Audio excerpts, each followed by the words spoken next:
Bonjour, voici la dernière vidéo sur les intégrales généralisées. Donc dans cette vidéo, nous allons essentiellement résoudre des exercices. Donc ce sont les exercices 2, 3, 4 qui se trouvent à la page 31 du chapitre 4. Alors, un rappel avant de démarrer, les intégrales de référence qu'il faut connaître par cœur, donc les intégrales exponentielles et les intégrales de Riemann. Donc méfiez-vous, je vous rappelle, de ces deux résultats qui se ressemblent mais qui ne sont pas les mêmes. Ici, le problème se pose en la borne l'infini. Donc l'intégrale de 1 à plus l'infini, vous savez, l'aire comprise du domaine compris entre l'axe des abscisses, la courbe représentant 1 sur t puissance alpha, la droite d'équation x égale à 1 jusqu'à plus l'infini, elles convergent, d'accord, si et seulement si alpha est strictement supérieur à 1.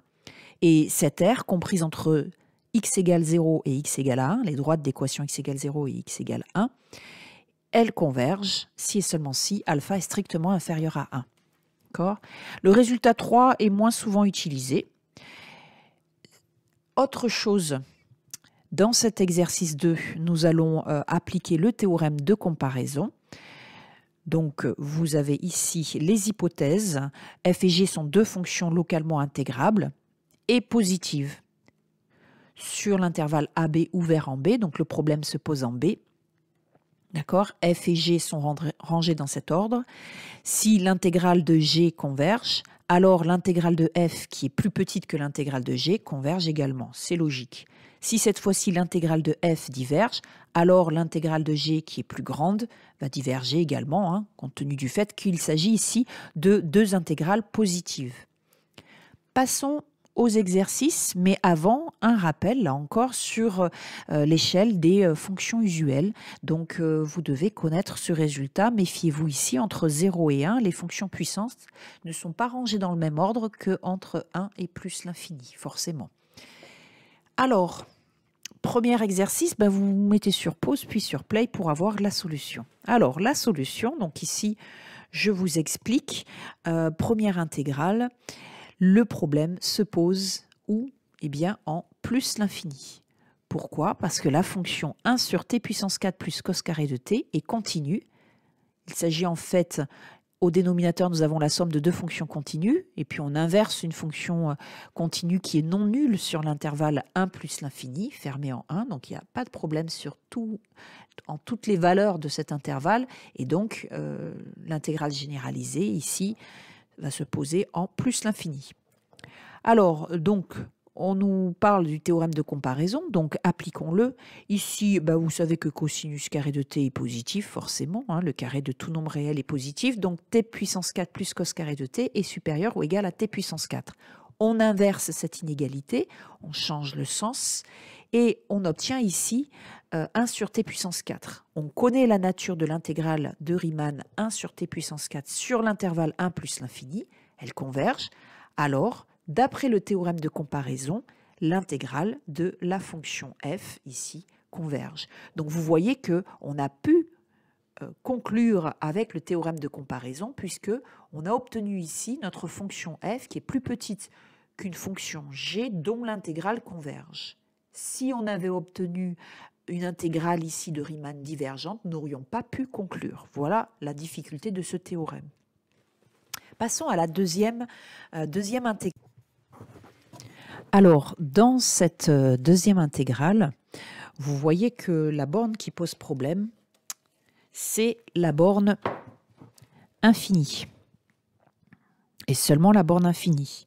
Puisque les fonctions 1 sur t puissance alpha, si je remplace grand E de t par alpha, les fonctions 1 sur t puissance alpha sont continues et positives sur l'intervalle fermé en 1 jusqu'à plus l'infini.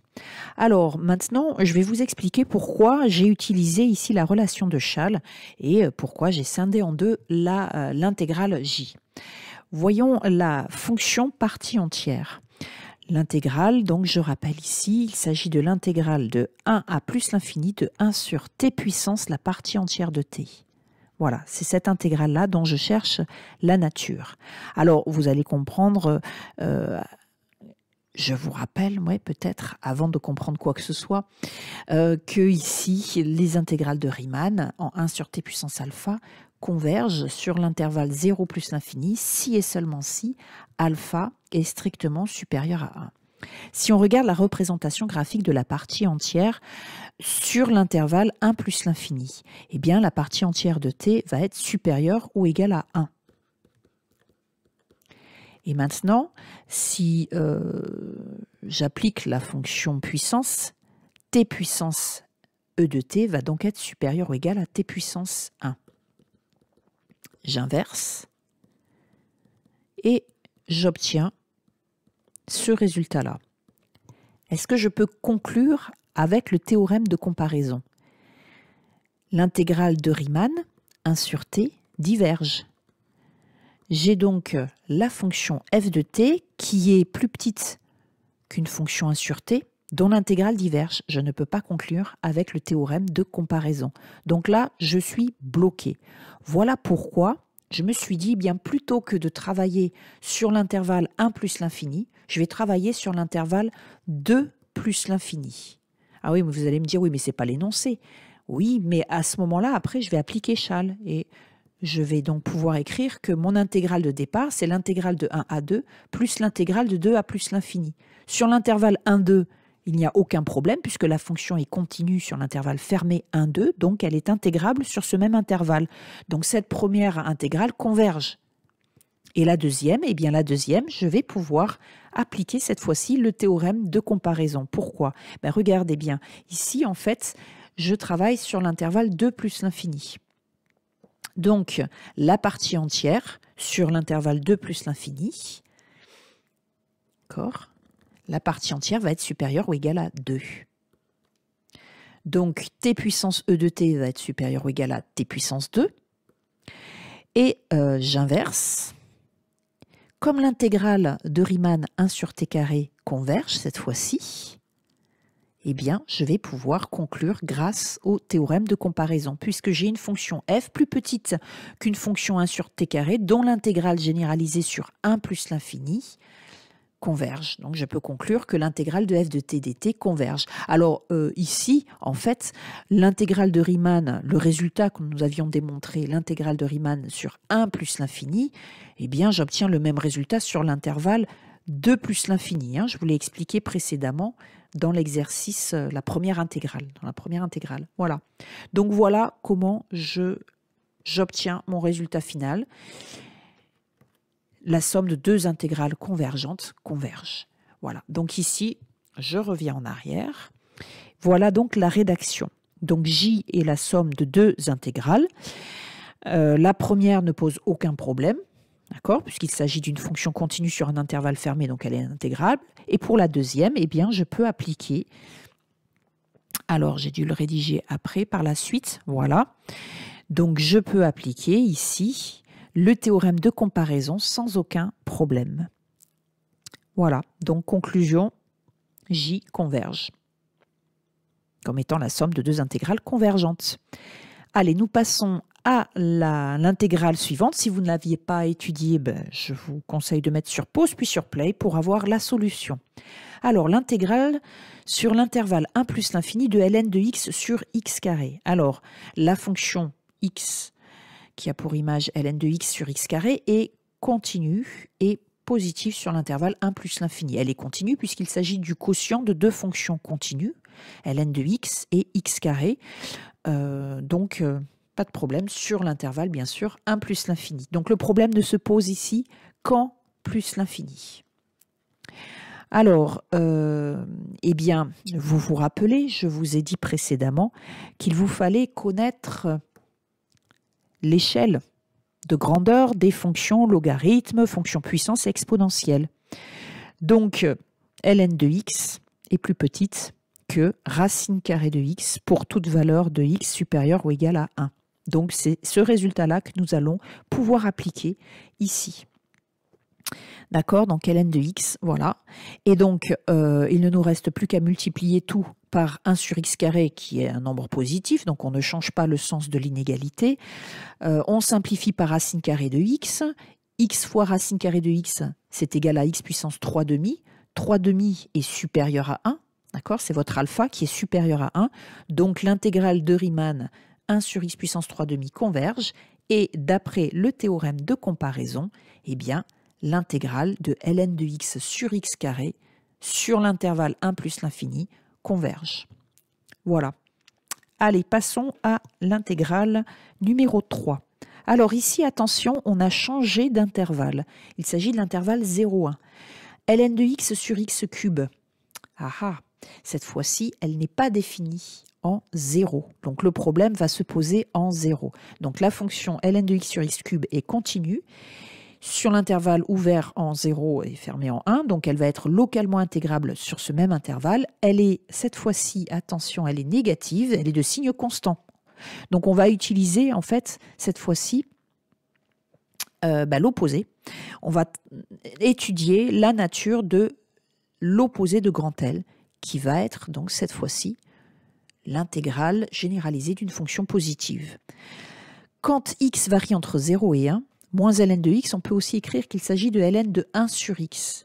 Et donc, nous allons appliquer, toujours pareil, vous savez, le résultat que je vous avais montré précédemment, hein, les échelles de grandeur sur les fonctions logarithmes, exponentielles et puissances.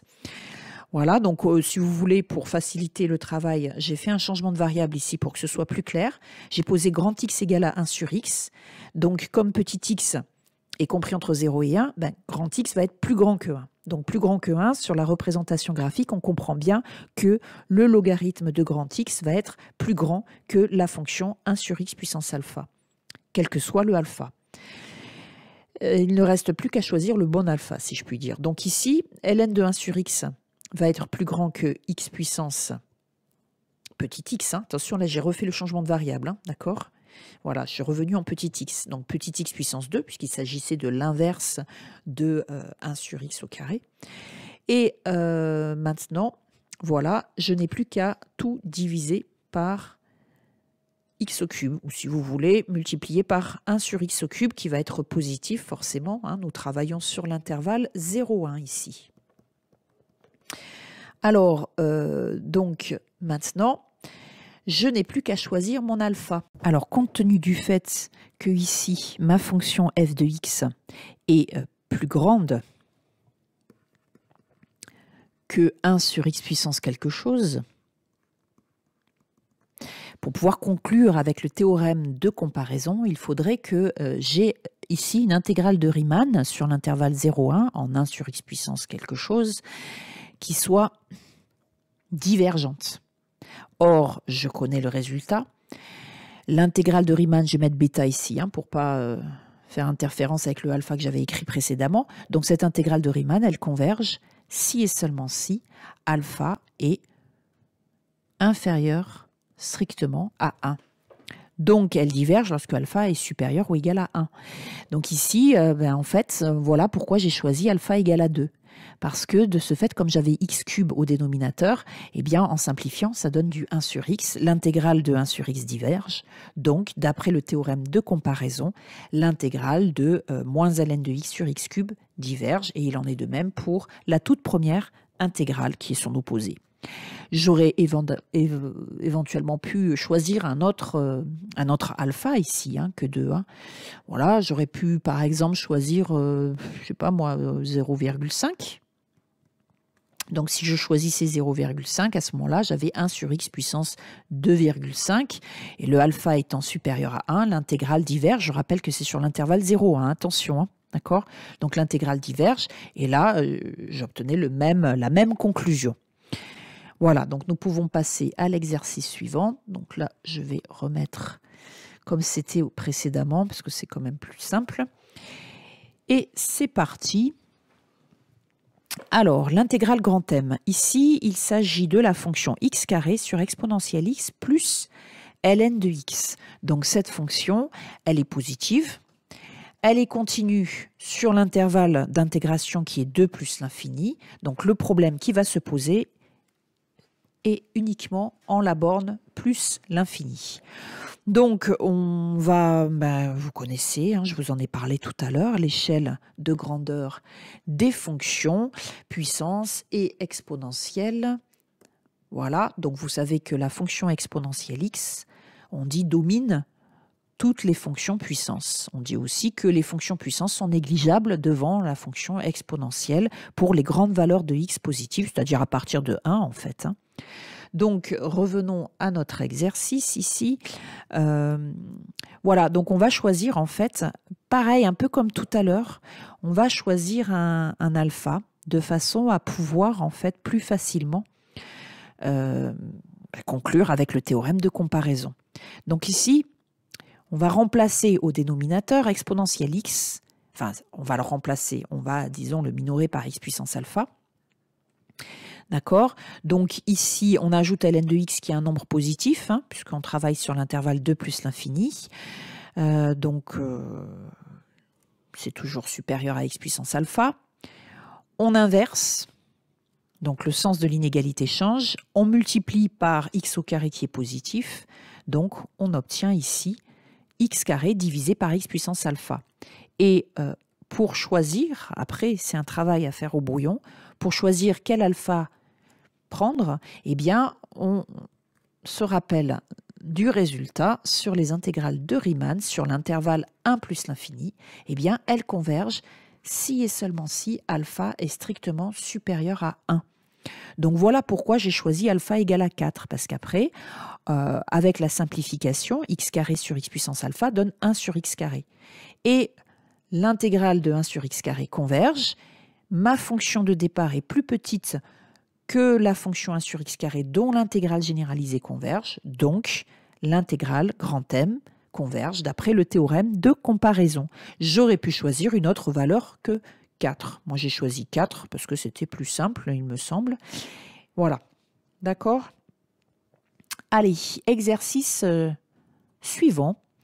Alors, c'est le dernier de cet exercice 2. Donc, intégrale suivante, sur l'intervalle 1 plus l'infini, x puissance ln de x sur exponentielle de x. Alors, vous savez que x puissance ln de x, vous pouvez aussi l'écrire grâce à la fonction exponentielle de ln de x fois ln de x. Regardez bien, la formule, je suis sûr que cette formule, vous la connaissez. X puissance alpha, c'est égal à exponentielle de alpha fois ln de x. Donc ici, le alpha, c'est ln de x, d'où le exponentiel ln de x, le tout au carré. Attention, ln carré de x, on ne peut pas le simplifier. Ne confondez pas avec ln de x au carré, qui est égal à 2 ln de x. D'accord? C'est différent. D'accord? Voilà. Alors, cette fonction, elle est continue, hein, sur l'intervalle fermé en 1 plus l'infini. Pourquoi? Parce que c'est la composée de deux fonctions continues, la fonction exponentielle qui est continue sur R, la fonction ln de x au carré qui est continue sur 0 plus l'infini, on enlève x qui est continue, enfin bref, voilà. Donc, elle est continue, elle est positive, hein, puisque la fonction exponentielle est positive sur R. Voilà. Alors maintenant, eh bien, j'aimerais comparer cette fonction à une fonction exponentielle mx. D'accord? Vous vous rappelez, il s'agit d'une intégrale de référence que nous n'avons pas encore utilisée depuis le début. Je vous rappelle le résultat qui se trouve ici. Voilà. D'accord? Donc nous allons utiliser en fait la comparaison avec une fonction exponentielle pour pouvoir conclure. Je vous laisse mettre sur pause puis sur play pour avoir le résultat. Voilà, donc soit je dois chercher une fonction exponentielle mx qui est plus grande que ma fonction de départ et dont le m est, pour pouvoir conclure avec le théorème de comparaison, dont le m est négatif, d'accord, parce que je travaille sur l'intervalle 1 plus l'infini, ou alors je dois chercher un exponentiel mx tel que ici, eh bien j'ai l'inégalité inverse. Mais cette fois-ci, pour pouvoir conclure avec le théorème de comparaison, mon m devra être positif. D'accord? Puisque dans le premier cas, en rouge, l'intégrale converge. Donc pour pouvoir conclure, il faut que j'ai ma fonction f qui est plus petite que l'exponentielle mx. Et dans le deuxième cas, c'est le contraire. Alors, en fait, j'ai décidé de factoriser ln carré de x moins x par x et d'étudier la fonction ln carré de x sur x moins 1. Je l'ai appelé g de x. Déjà, je sais qu'elle est plus grande que moins 1, puisque le ln carré de x sur x est positif. Je travaille sur l'intervalle 1 plus l'infini, je le rappelle, je vais peut-être le préciser ici. Voilà. Donc, j'ai étudié la fonction g, je vous laisse lire ça tranquillement. Je l'ai dérivée, j'ai étudié le signe de la dérivée. J'obtiens donc les variations de g et un encadrement de ma fonction g. Donc, je sais que g est plus petit qu'un nombre qui est environ égal à moins 0,46, qui est donc lui-même plus petit que moins 0,4. Voilà pourquoi j'obtiens le résultat suivant. La fonction f de x est inférieure ou égale à exponentielle moins 0,4 fois x, puisqu'elle s'écrit exponentielle de x fois g de x. J'ai oublié un x ici. Voilà, d'accord ? Pour tout x supérieur ou égal à 1. Et comme l'intégrale exponentielle ici converge, alors, d'après le théorème de comparaison, je peux conclure que grand N converge. Voilà, c'est fini. Le travail ici. Alors, juste, je vous laisse regarder. Éventuellement, vous mettez sur pause la vidéo pour pouvoir réfléchir et prendre des notes. Nous allons passer à l'exercice suivant. L'exercice 3. Alors, cette fois-ci, on vous dit d'utiliser le théorème de l'équivalence pour déterminer la nature de ces 4 intégrales généralisées. Donc, je vous rappelle ce théorème de l'équivalence. Les hypothèses, n'oubliez pas, la fonction f ici est positive. Elle est équivalente à une fonction g en b. B, c'est là où se pose le problème de notre intégrale généralisée. Alors, les intégrales de f et de g sur l'intervalle AB sont de même nature. Quelques rappels sur les équivalents. Vous avez sans doute étudié ça lors de la précédente diapositive. Donc, tout polynôme est équivalent plus ou moins l'infini à son terme de plus haut degré, en 0 à son terme de plus bas degré. Et puis, pour obtenir un équivalent pour pas cher d'autres fonctions que de polynômes, eh bien, il suffit de prendre l'équation de la tangente à la courbe représentant f en x0. En x0, c'est là où se pose un problème dans notre intégrale généralisée. Voilà, donc je vous conseille de retenir par cœur les résultats qui en découlent ici. Donc vous avez comme ça une petite bibliothèque de fonctions usuelles, d'équivalents de fonctions usuelles en 0. Pour obtenir en une autre valeur que 0, il suffira de faire un changement de variable. Et puis ensuite, sachez que le produit d'équivalent, c'est l'équivalent du produit. Et ici, un équivalent d'un quotient, c'est le quotient des équivalents. Par contre, attention, ça ne marche plus avec l'addition ou la soustraction. Pour la fonction composée, ça marche, mais il faut quand même faire un petit peu attention. Je vous montrerai ça dans un exemple par la suite. Alors, première intégrale. Donc ici, elle est compliquée, donc vous voyez qu'on ne risque pas de chercher une primitive de cette intégrale. La fonction est continue puisqu'il s'agit ici de polynôme au numérateur. Au dénominateur, on a la racine carrée qui est une fonction continue. On travaille, je vous rappelle, sur l'intervalle 0 plus l'infini. Attention, ouvert en 0, puisqu'au dénominateur, eh bien, t facteur de t8 plus t4 plus 1 s'annule en 0. Donc, voilà. Par contre, t8 plus t4 plus 1 ne s'annule pas, puisque c'est un nombre strictement positif. Voilà, donc nous détectons donc 2 problèmes dans cette intégrale, la borne 0 et la borne plus l'infini. Donc voilà pourquoi nous allons, via la relation de Chasles, scinder en 2 cette intégrale. Il s'agit de I1 plus I2. Et nous allons commencer par travailler sur l'intégrale I1. Je vous rappelle, dans la première vidéo, nous avions vu que l'intégrale I converge si et seulement si les 2 intégrales I1 et I2 convergent. Donc, un conseil. Ah ben non, ce n'est pas un conseil, puisque dans l'exercice, on vous dit qu'il faut utiliser le théorème de l'équivalence. Donc voilà, on utilise un équivalent ici pour résoudre notre problème. Alors, on a un quotient. Donc on cherche d'abord un équivalent du numérateur, puis du dénominateur. Au numérateur, il s'agit d'un polynôme.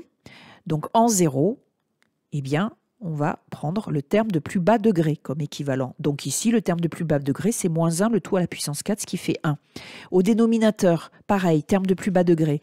Donc on a un produit, racine carrée de t, fois la racine de ce polynôme ici. Le terme de plus bas degré de ce polynôme, c'est 1. Donc racine de t fois racine de 1, ça fait donc racine de t, d'où un équivalent en 0, 1 sur racine carrée de t. L'intégrale de Riemann sur l'intervalle 0 à 1, attention, hein, converge, puisque le alpha est égal à 1,5, puisqu'on a la racine carrée, c'est puissance 1,5. 1,5 est inférieur à 1, donc cette intégrale ici converge sur l'intervalle 0,1. Méfiez-vous, hein, ce n'est pas le même résultat sur l'intervalle 1 plus l'infini. Ne vous mélangez pas les pinceaux. Donc, d'après le théorème de l'équivalence, I1 converge.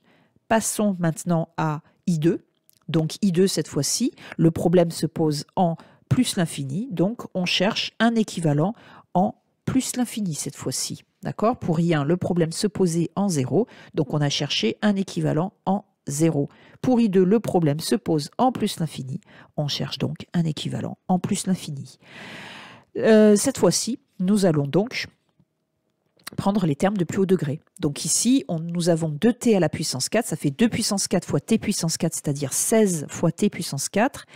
Et au dénominateur, nous avons un produit ici, donc t fois t puissance 8, ça fait t puissance 9, dont on prend la racine carrée.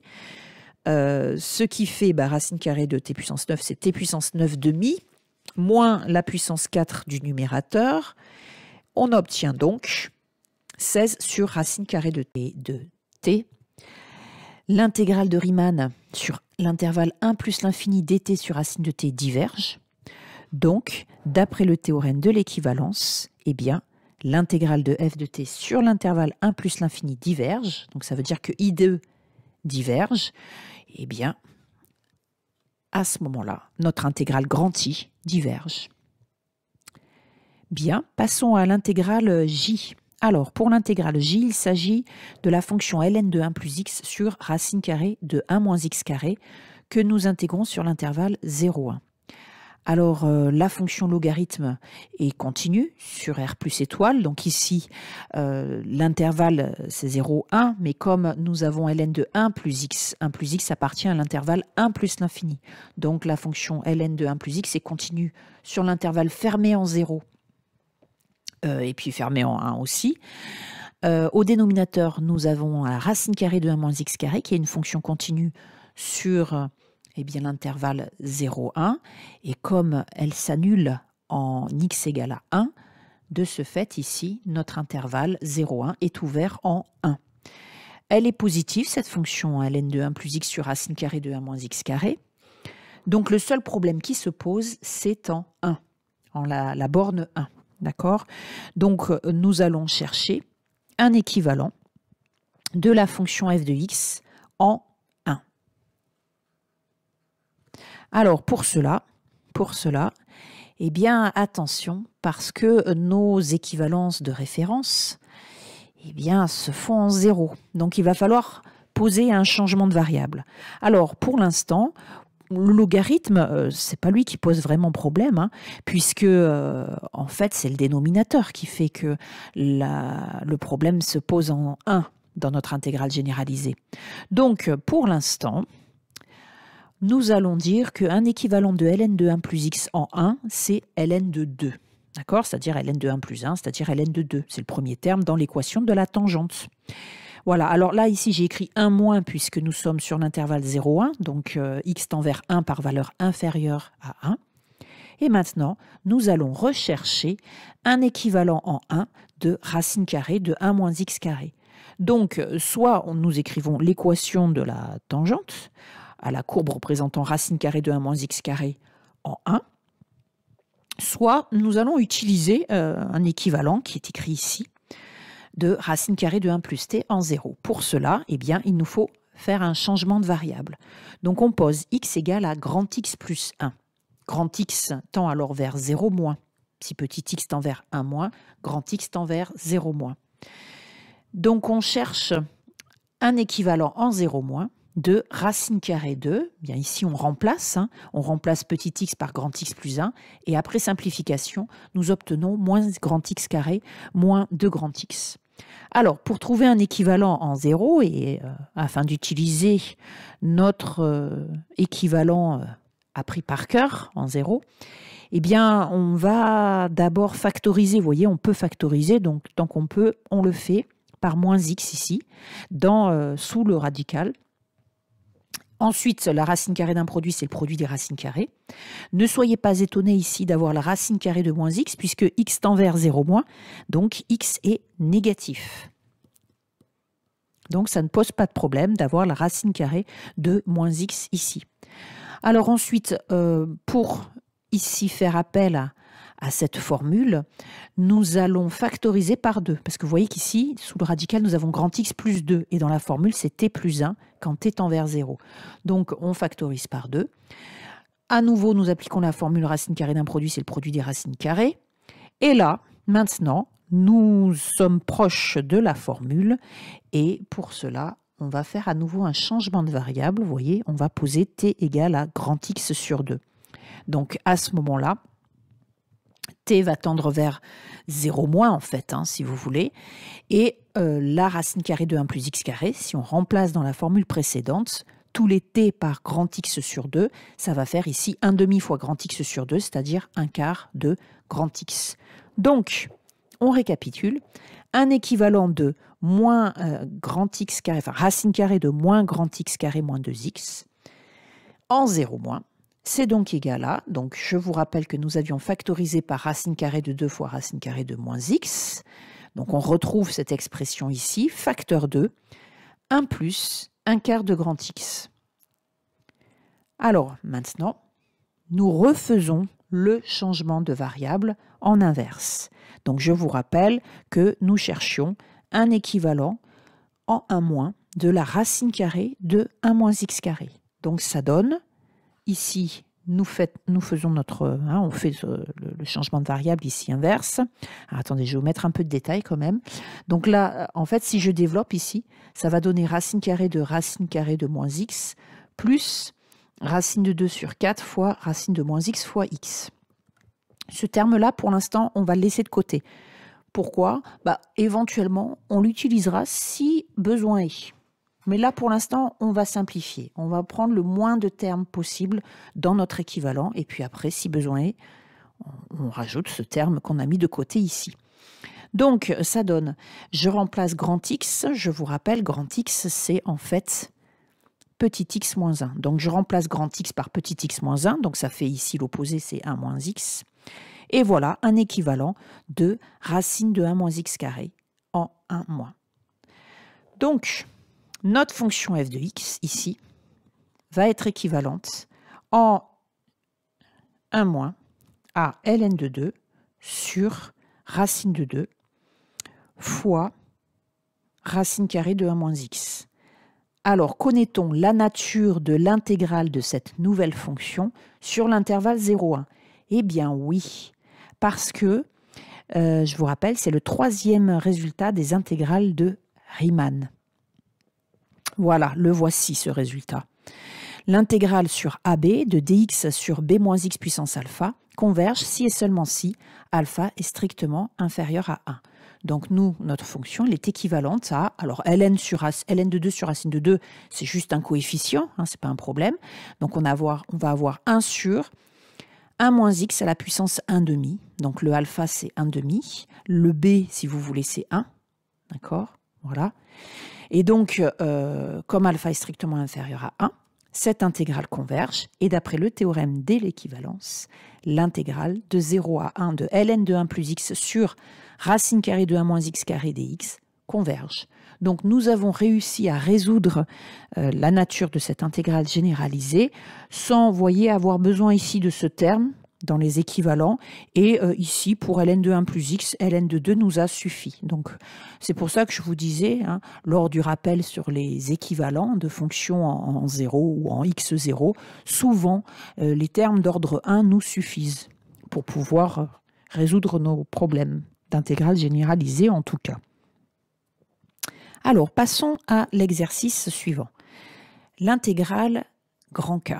Alors, grand K, il s'agit de l'intégrale de la fonction 1 sur sinus x fois racine carrée de cos x sur l'intervalle 0,1. Alors, cette fonction, elle est continue, hein, puisqu'il s'agit ici d'un quotient de fonction continue. Ici, sinus x est continu. La racine carrée est une fonction continue. On l'applique sur le cosinus x qui est continu. Alors attention, le cosinus x, il est positif sur l'intervalle 0,1. Donc la racine carrée ne pose aucun problème. Sur l'intervalle 0,1, sinus x eh bien, s'annule. C'est pourquoi ici, notre intervalle est ouvert. D'accord ? Le sinus est positif également sur l'intervalle 0,1. Donc le problème se pose uniquement en la borne 0. Donc, nous allons chercher un équivalent en 0 de la fonction à intégrer, la fonction f. Alors, maintenant, sinus x est équivalent en 0 à x, cosinus x à 1 moins x2 sur 2, donc ça, ce sont des résultats, hein, je vous les ai rappelés précédemment. Et attention, nous avons racine carrée de cos x. Donc, nous allons utiliser la formule racine carrée de 1 plus grand x en 0, qui est équivalent à 1 plus grand x sur 2. Et nous faisons là-dedans un changement de variable. En fait, racine carrée de cos x, on va le remplacer par 1 moins x2 sur 2. Donc, en fait, quand on va chercher un équivalent de 1 moins x2 sur 2, nous allons appliquer la formule précédente en posant grand X égale moins x2 sur 2, qui tend bien vers 0 quand petit x tend vers 0. Donc, on peut appliquer cet équivalent en 0. D'accord ? Donc là, c'est quand grand X tend vers 0, et là, c'est quand petit x tend vers 0. Donc, qu'obtient-on ? Eh bien, 1 plus grand X, c'est moins x2 sur 2, le tout sur 2.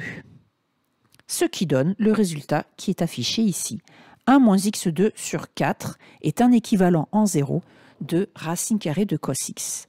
Alors maintenant, notre fonction f de x est donc équivalente en 0 plus, on pourrait écrire ici, mais nous n'avons pas besoin en fait de le préciser hein, dans cet exercice, à 1 sur sinus x, on le remplace par x, fois 1 moins x2 sur 4.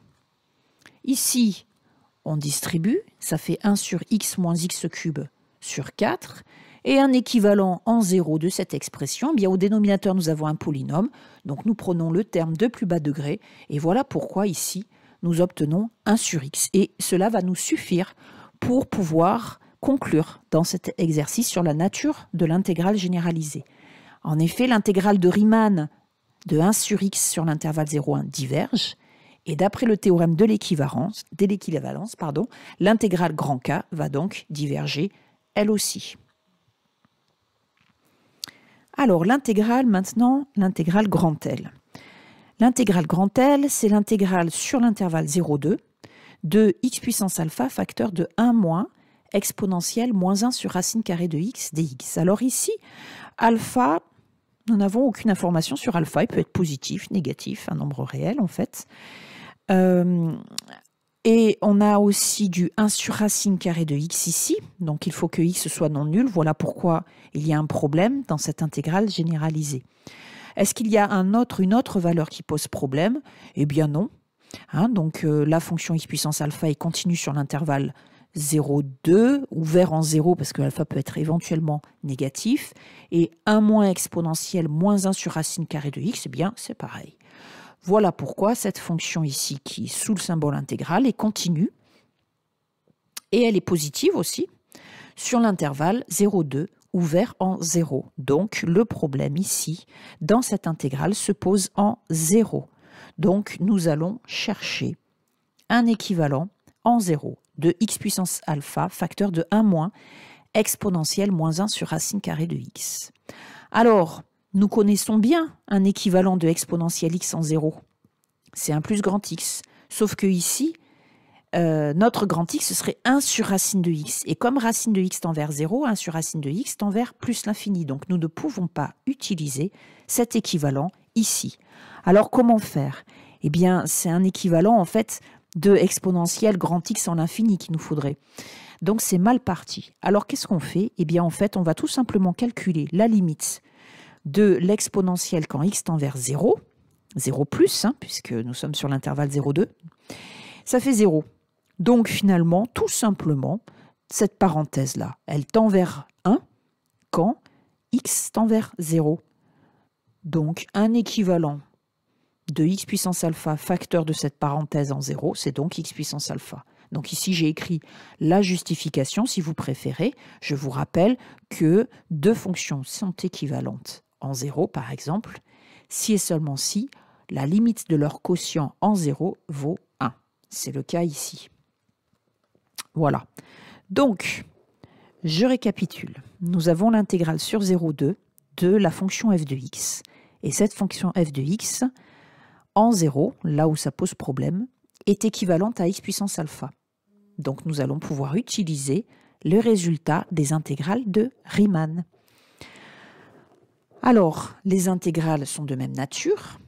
Et l'intégrale x puissance alpha, si vous voulez, je vais l'écrire autrement pour vous faciliter la tâche, de façon à bien voir le lien avec les intégrales de Riemann. X puissance alpha, on peut écrire qu'il s'agit de 1 sur x puissance moins alpha. Et cette intégrale, elle converge si et seulement si moins alpha est strictement inférieur à 1. Donc, si et seulement si alpha est strictement supérieur à moins 1. Voilà pourquoi notre intégrale converge si et seulement si alpha est strictement supérieur à moins 1. Alors, je voudrais, avant de continuer cet exercice, faire une remarque ici sur les intégrales de référence.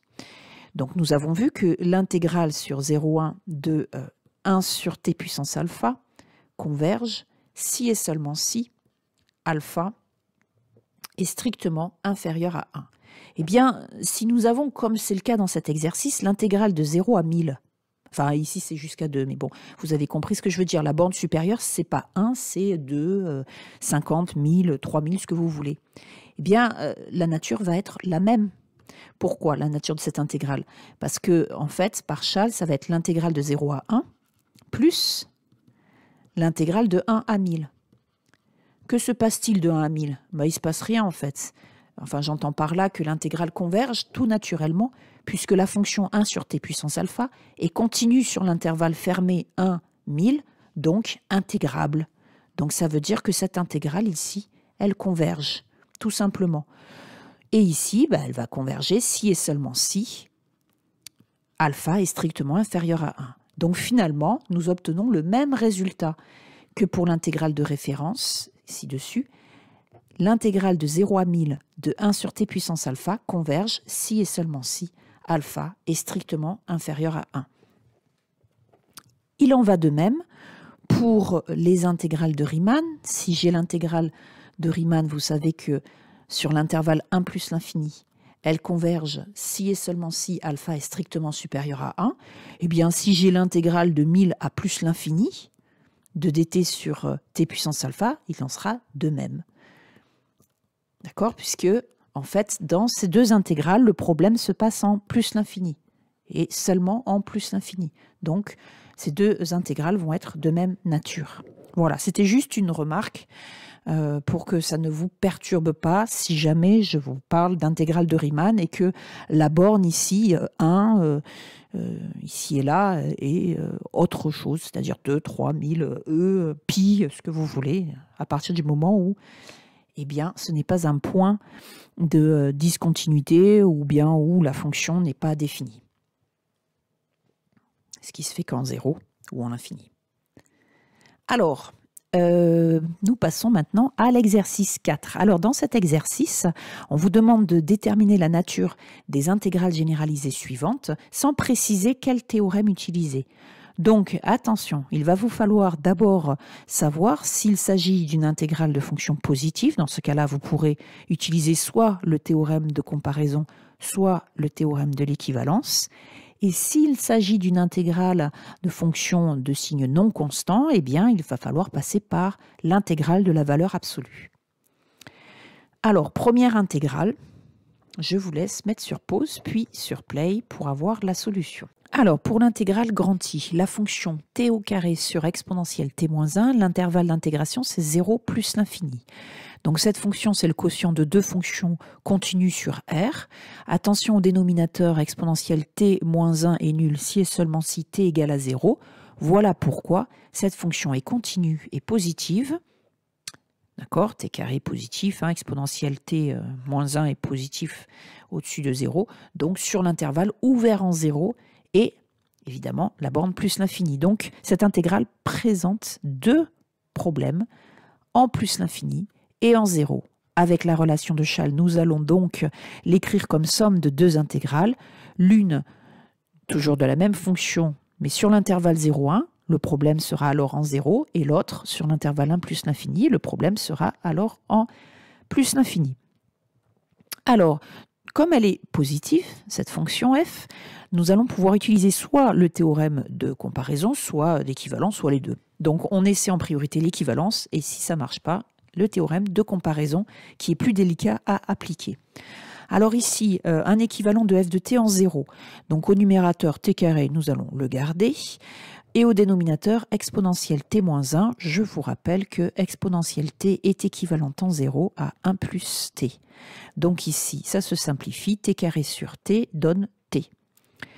Nous calculons l'intégrale de t sur l'intervalle 0,1. Enfin, nous calculons, nous ne sommes pas obligés de le calculer, hein. Il suffit d'en connaître la nature. T est une fonction continue sur l'intervalle fermé 0,1, donc intégrable sur ce même intervalle et l'intégrale converge. Pour vous en convaincre, j'ai calculé l'intégrale en question, puisqu'elle est facile. T2 sur 2 sur 0,1 qui fait 1,5. Donc, d'après le théorème de l'équivalence, I1 converge. I2, c'est parti. Alors attention, cette fois-ci, c'est un équivalent en plus l'infini que nous cherchons, hein. Donc, t carré reste t carré. Et au dénominateur, exponentielle t moins 1 va être équivalent en plus l'infini à exponentielle t, puisque moins 1 est négligeable. Et si vous calculez le quotient de f de t par t carré sur exponentielle t, en limite en plus l'infini, vous allez bien trouver 1. Alors maintenant, nous allons étudier cette nouvelle intégrale, t carré sur exponentielle t. Donc au niveau des équivalents, on ne peut rien faire de plus. Donc on va passer au théorème de comparaison. Eh bien oui, ici nous allons utiliser les deux théorèmes simultanément. Alors exponentielle t est plus grand que toute puissance de t pour t supérieur ou égal à 1. Alors au brouillon, au départ, on écrit alpha ici, d'accord? Et puis après, on cherche quelle valeur de alpha va nous permettre de conclure par rapport au théorème de comparaison. Donc, t carré sur exponentielle t va donc être inférieur à t carré sur t puissance alpha. Et donc, j'ai choisi alpha égale à 4. Comme ça, en se simplifiant, ça va donner 1 sur t carré. Vous savez que l'intégrale de 1 sur t carré converge. Et donc, avec le théorème de comparaison, ça va marcher, c'est-à-dire que nous avons l'intégrale d'une fonction plus petite que l'intégrale d'une fonction qui converge. Donc, elle converge. Donc, I3 converge d'après le théorème de comparaison et d'après le théorème de l'équivalence, I2 converge.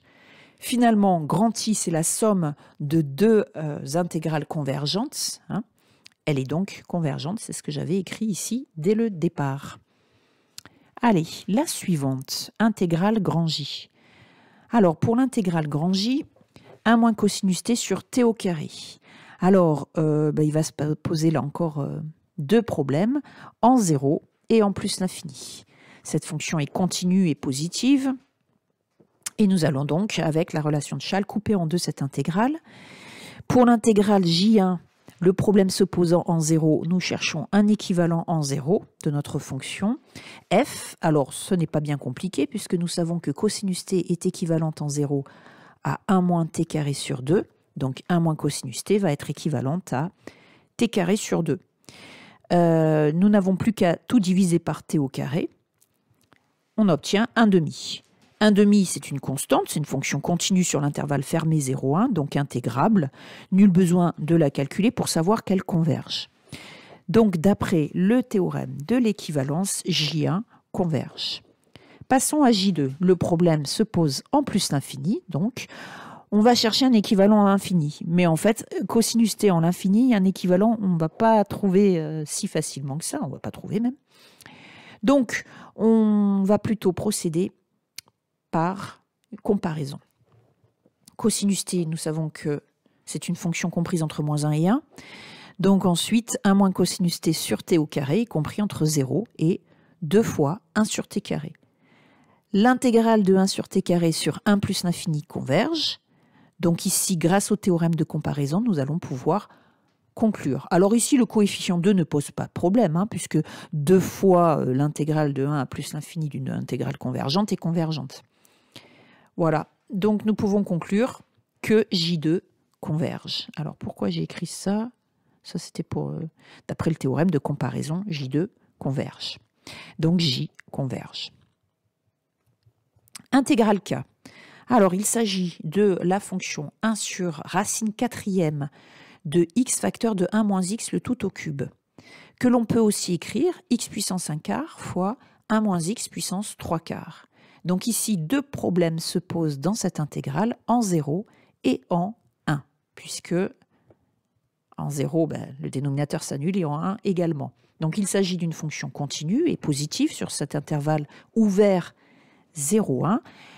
À nouveau, avec la relation de Schall, on écrit que K est la somme de deux intégrales, l'une dont le problème se pose en 0 et l'autre en 1. Alors on coupe, ici moi j'ai coupé en 1,5, hein, j'aurais pu couper en 1 tiers, peu importe. Hein.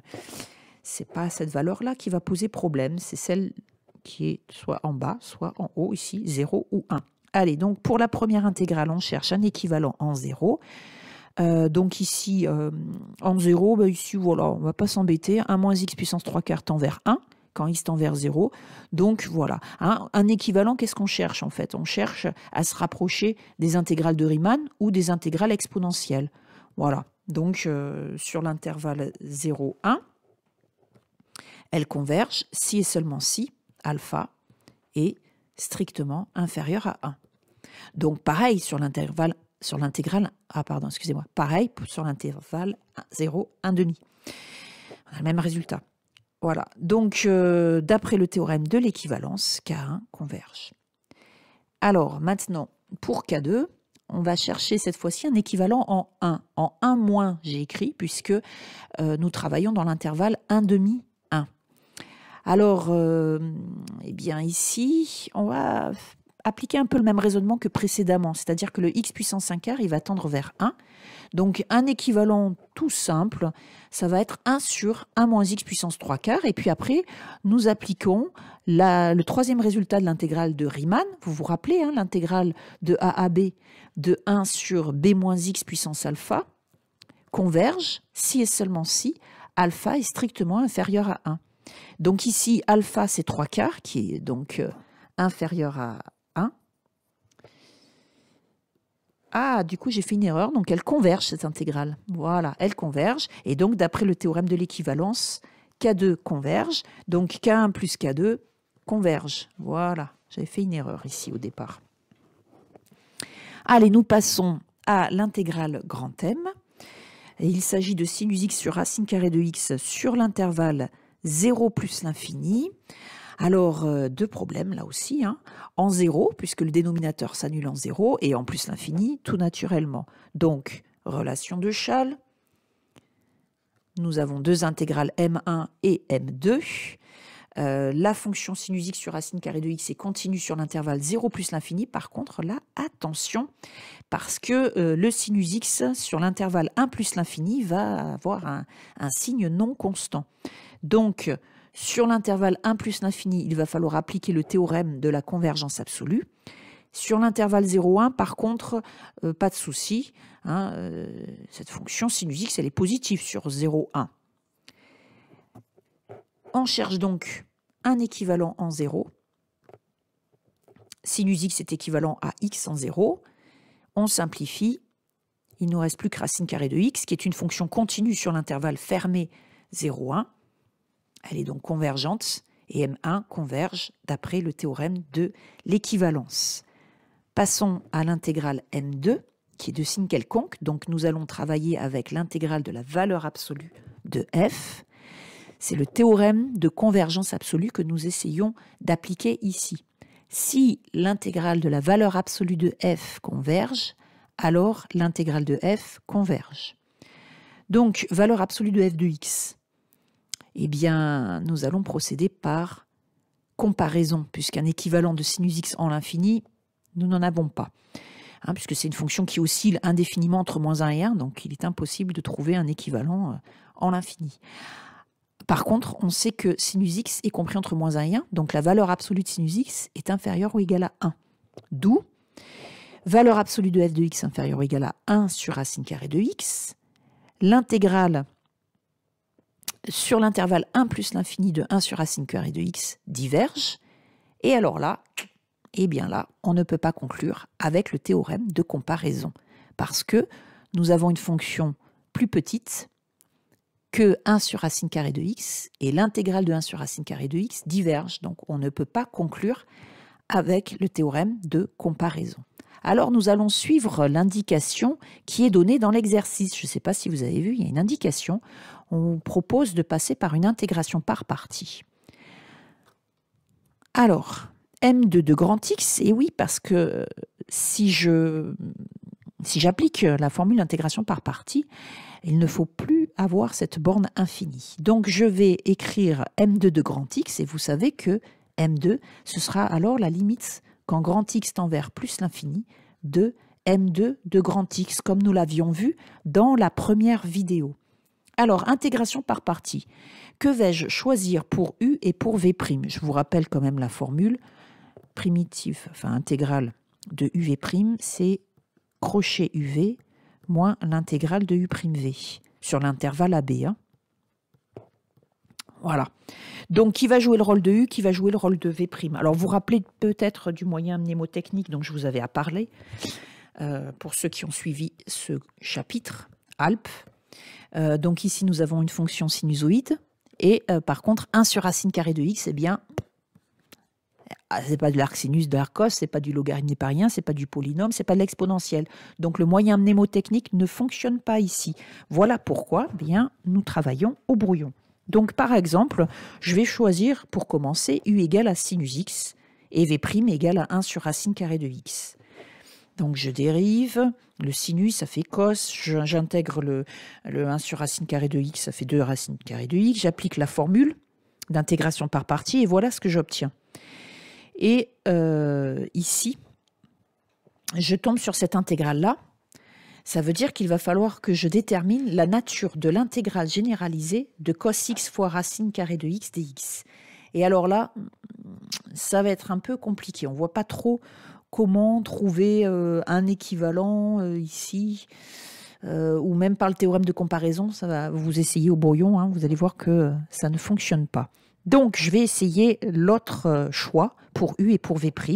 Donc, je vous épargne les détails. Hein, vous pouvez lire tranquillement tous ces calculs. Et au final, j'obtiens ceci. D'accord? Alors, pourquoi est-ce que c'est mieux? Eh bien, parce que cette fois-ci, je vais pouvoir étudier l'intégrale, la nature de l'intégrale cos x sur x racine carrée de x sur l'intervalle 1 plus l'infini, avec le théorème de comparaison sur la valeur absolue, puisqu'il s'agit d'une fonction de signe non constant. Alors, valeur absolue de cos x sur x racine carrée de x est plus petit que 1 sur x racine carrée de x. La puissance, c'est 3/2, ici. 3/2 est supérieur à 1. Donc, cette intégrale de Riemann sur l'intervalle 1 plus l'infini converge. Donc, notre intégrale cos x sur x racine carrée de x sur 1 plus l'infini converge donc absolument. Donc, elle converge. Et finalement, M2 est convergente. Voilà, donc M2 converge. Donc, je l'ai rédigé ici. Et par là même, M est la somme de deux intégrales convergentes. Donc, elles convergent. Voilà, il me semble que c'est le dernier exercice de la série. Et oui, c'est le dernier exercice. Eh bien, voilà, donc je vous laisse travailler, m'envoyer éventuellement des questions, si besoin, par mail. Bon courage, au revoir.